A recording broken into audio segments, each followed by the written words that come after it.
Un père et ses 7 enfants rentraient dans le nord de Gaza. L'espoir n'était pas mort en eux car les enfants sont l'espoir. 3 d'entre eux pourtant ne reverront jamais leur maison. Ils ont été abattus par un missile israélien. Les snipers étaient là pour finir leur sale besogne et ont tiré sur un homme qui a tenté de l'emporter secours. Le regard de l'âne qui les transportait s'est tourné vers les assassins semblant leur demander « Comment puis-je être plus humain que vous ?» 122 Gazaouis ont été tués depuis l'annonce d'un cessez-le-feu. En Cisjordanie, Israël vient d'annoncer ce jour l'invasion de Jénine, qui n'est pas contrôlée par le Hamas.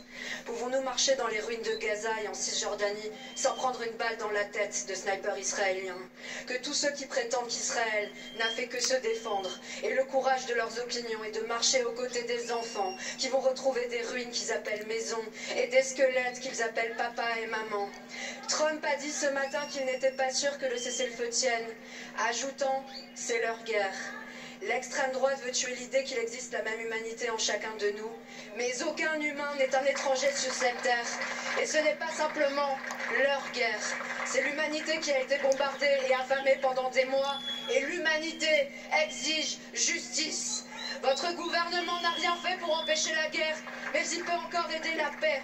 Emmanuel Macron a refusé de reconnaître l'État palestinien car cela aurait soi-disant nui à un cessez-le-feu. Le cessez-le-feu est là. On ne sait pour combien de temps. Allez-vous enfin reconnaître l'État palestinien? Votre gouvernement a été complice tacite d'un génocide, mais il peut encore sauver des vies.